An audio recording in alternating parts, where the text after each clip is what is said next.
in India, the way that teachers are trained is going to become longer.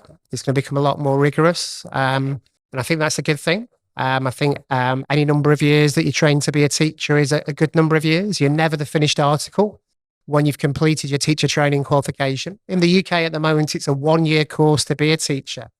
But your first and your second year in teaching, we have something called the early career framework that all new teachers are taken through. So that means they've got 2 more years after their training year where they have a mentor teacher, they have a curriculum to go through to help them learn to be a teacher.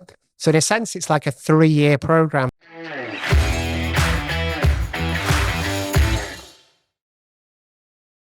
नमस्कार मंडळी, मी पूर्वा.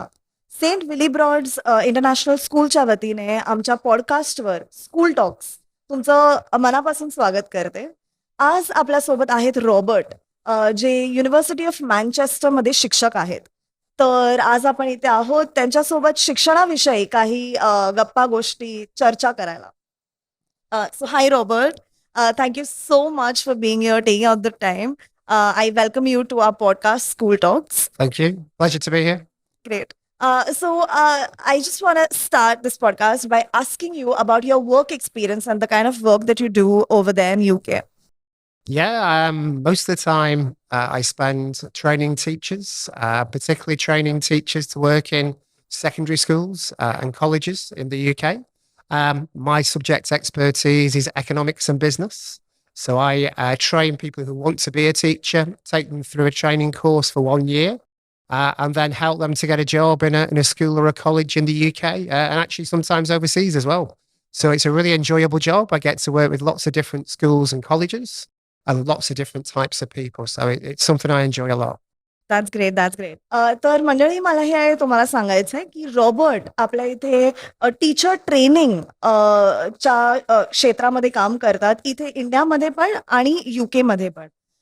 ते IGCSE board म्हणजे international बोर्डच्या विद्यार्थ्यांना आणि टीचर्सना train करतात. So moving forward, Robert, you said that you work with IGCSE board teachers and students. Would you like to tell us what IGCSE board really is? Tell us some teacher training, things that you do perform with teachers over there. Yeah, the IGCSE is the international GCSE. The form that we run in this school is the Cambridge International Specification, so the Cambridge International Curriculum. It's a curriculum that's recognised in a range of countries. It's a curriculum designed in the UK, but actually built to be rigorous with all the countries that it's actually taught in. I think the Cambridge International is a little bit different in the sense that it's quite an academic qualification.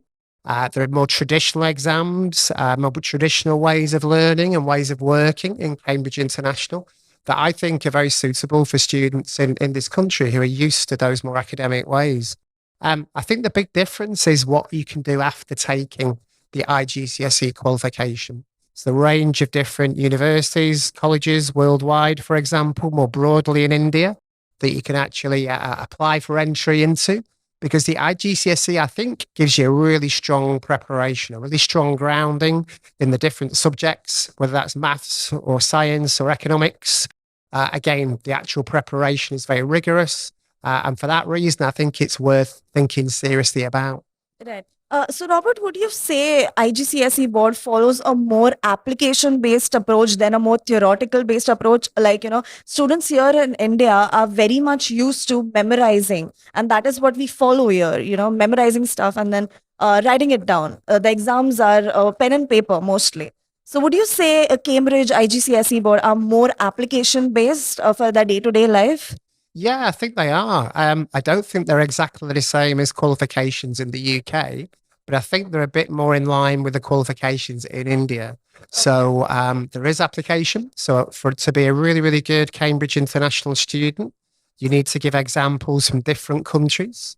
And that's something that a really good teacher in a really good school will know how to do with a really well-designed curriculum. Yeah. I think the other thing to say is that it's something that we call is a linear exam.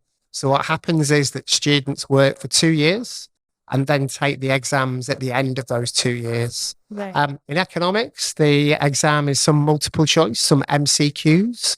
It's also some short case studies.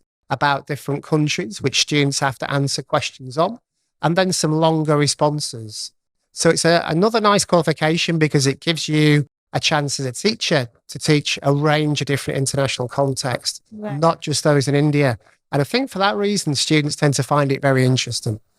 तर मंडळी मला तुम्हाला असं सांगायचंय Robert यांच्या बोलण्याने मला समजलं आहे की जे केम्ब्रिज इंटरनॅशनल बोर्ड आहे ते mostly day to day life म्हणजे रोजच्या आयुष्यामध्ये आपल्याला काम येणार म्हणजे मोस्टली थिअरी नसते त्याच्यात it's very application based.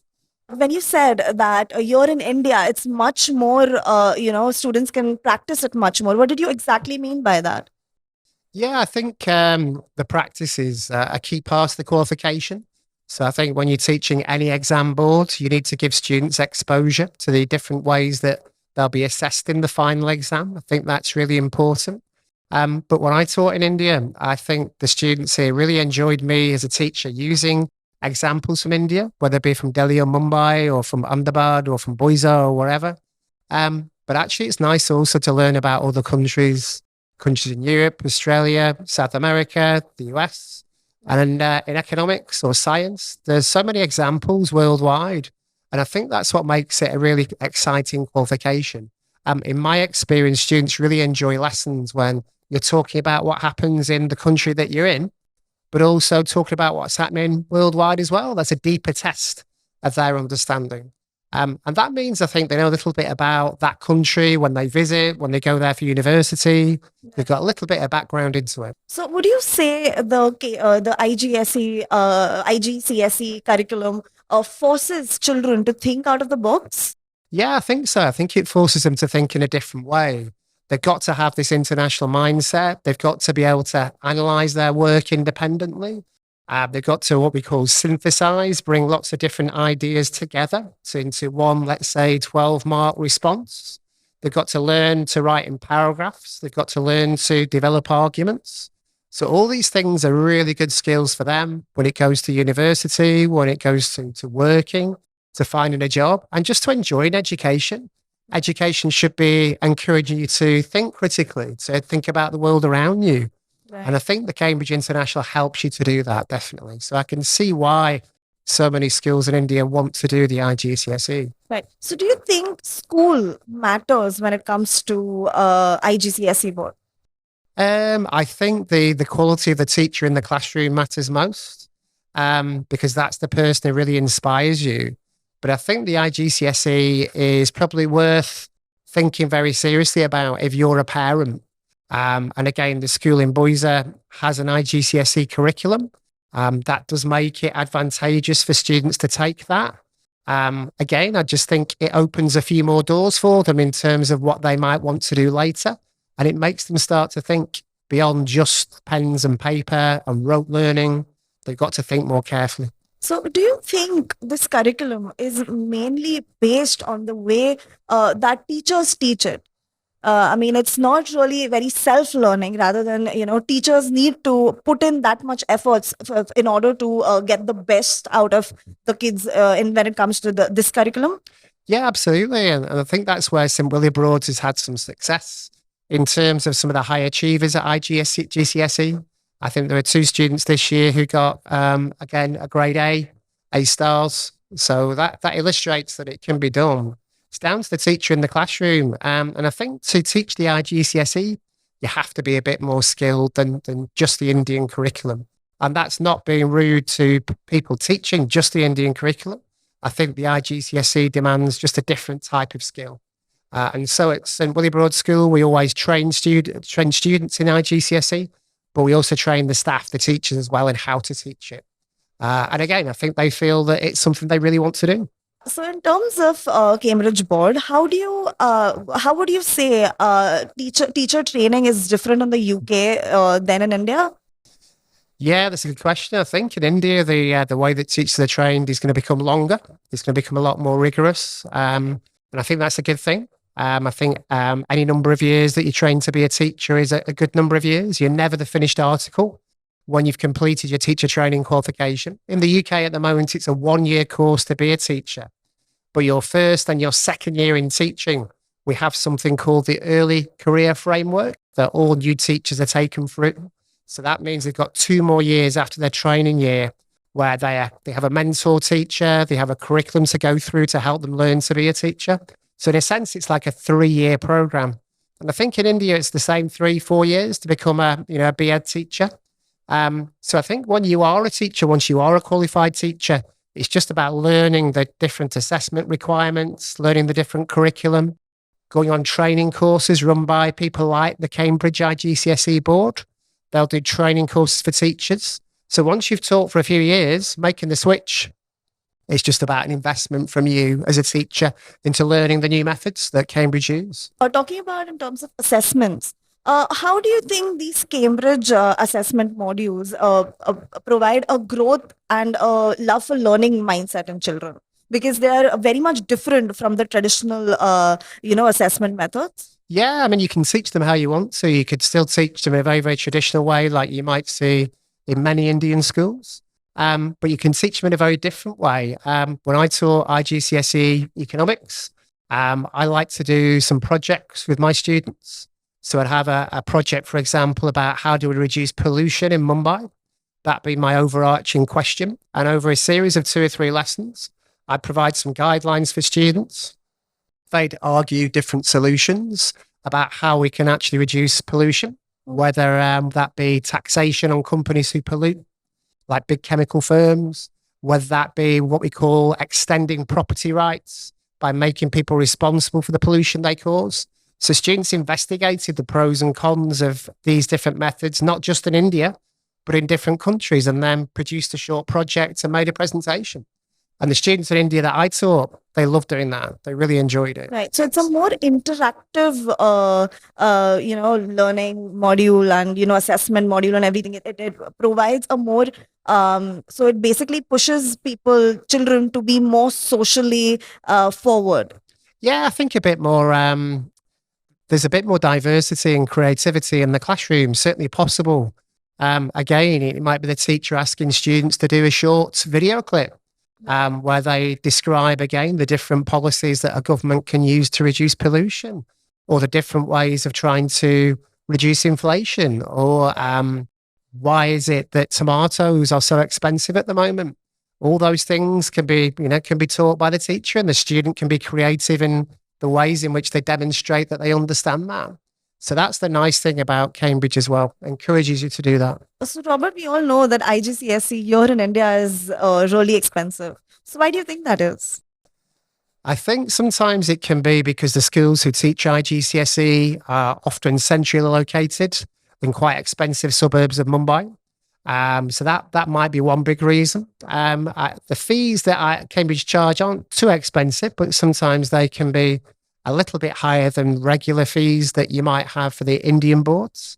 But I think the biggest thing is that you want to invest in high quality teachers who can confidently teach the IGCSE well, and then therefore get very good results from students.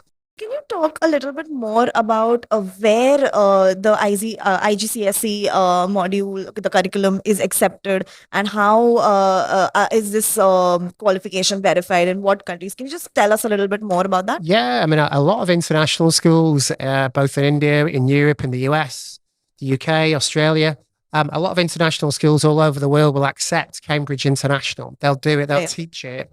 And sometimes they teach that and then teach the IB diploma at age 16, 17, 18. Or they might teach the IGCSE and then teach the UK International A-level at ages 16, 17, 18. So it is almost like a go-to qualification for a lot of international schools. Right. Now, international schools tend to have a very high rate of acceptance into universities in the UK, the US, in Europe, in India.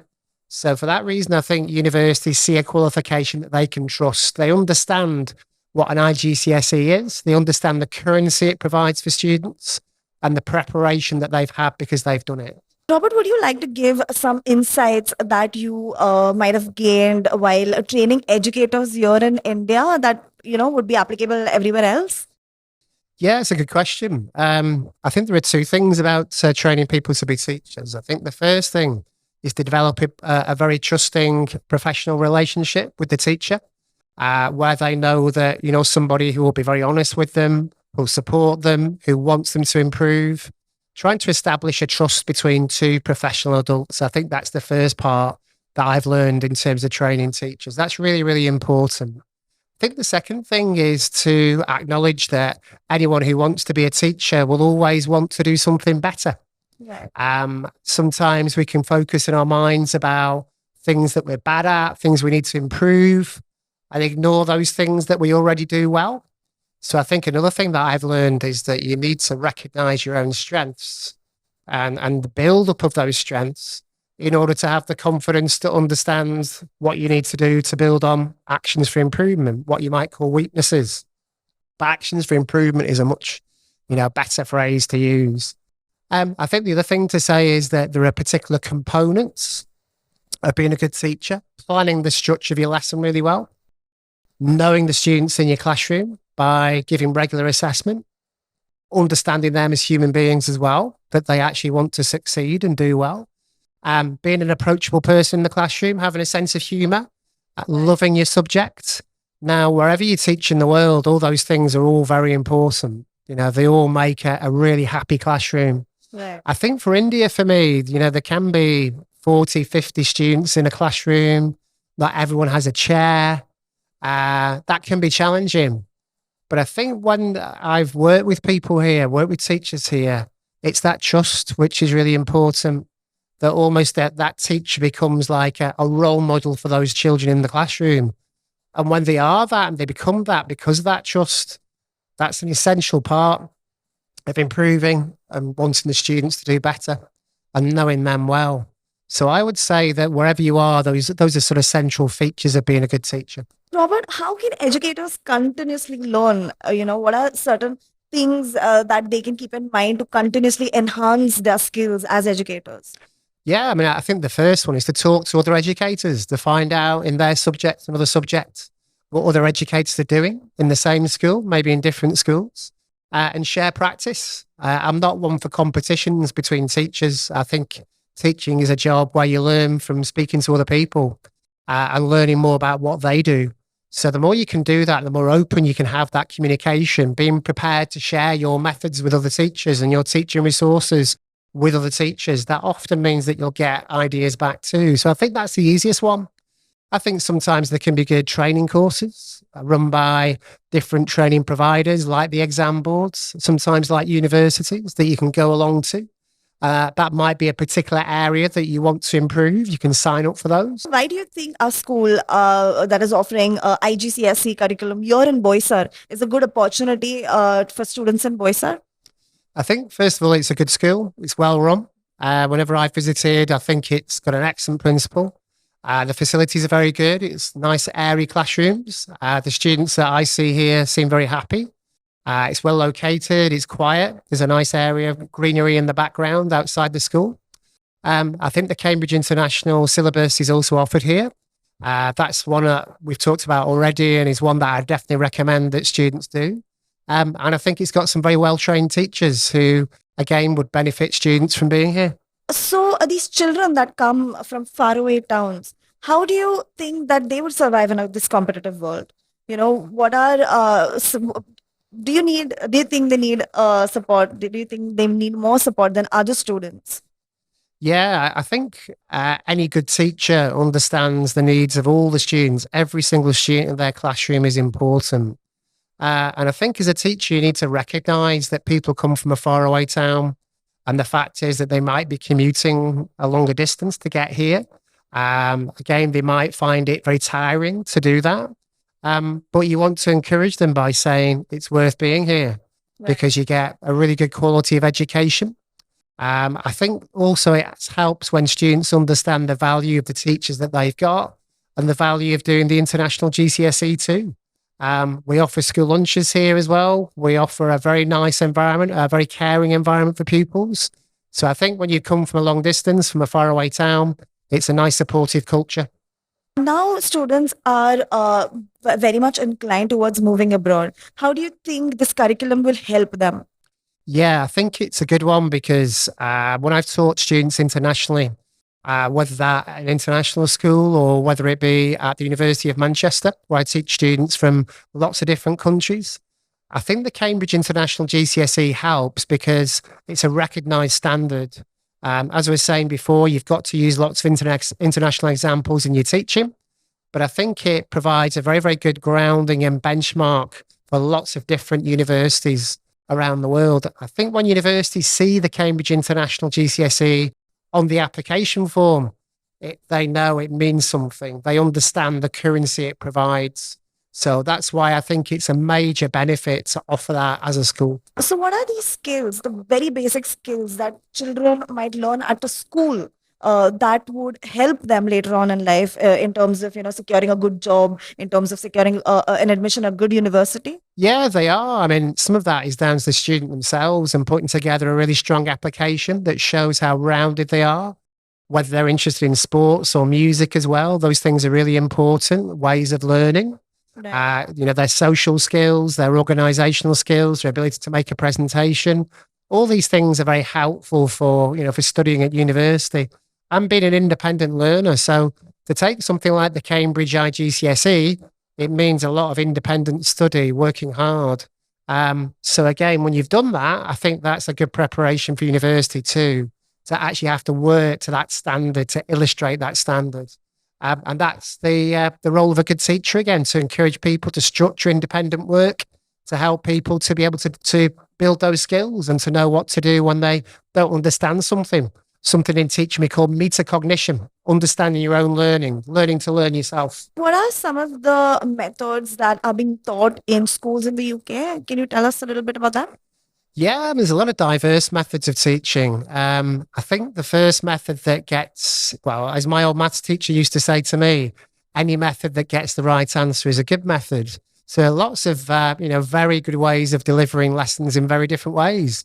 I think for me, most of the students that I've taught, whether that be at IGCSE or GCSE or at A-level or IB, the first thing they want is a good grade.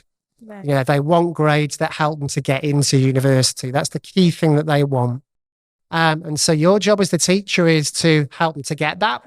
And one of the ways to do that is to teach them exam skills, so that they understand how to tackle the different types of exam questions.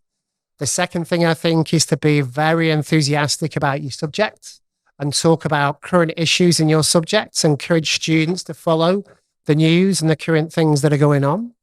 I think it's also to provide a mix of collaborative activities where students work together, maybe presentations, giving them some digital skills, things like understanding apps and how to make videos. All those things are great. But fundamentally, students know when they're learning something.